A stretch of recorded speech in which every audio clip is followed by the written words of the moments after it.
Цалига усны оргилд эрдэнэ болгон оршдог. Цагаан уултай хөвчийн хангайд эрдэнэ болгон оршдог. Эрчлэн хуйлрах хүлгийн сунга хүрх хөндийтэй. Эрдэнэт хүлгийн босоо сүлдэнд эрдэнэ болгон сум оршдог. Мөргөдийн дээд мөнхийн хотог даян дээрх шүтэнтэй. Мөрөнгийн эх усны оргил эгийн голын ундрагтай.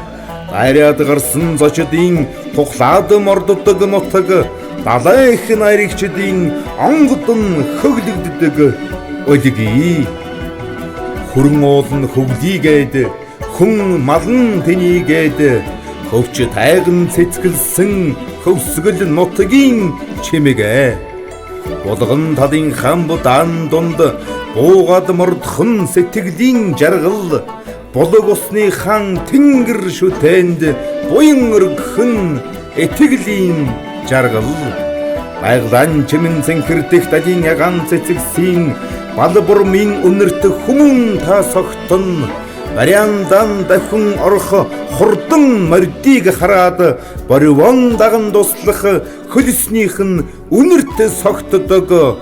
Ийм л сайхан нутагт төрж өссөн эрдэнэ болгончууд бахархаж явдаг билээ.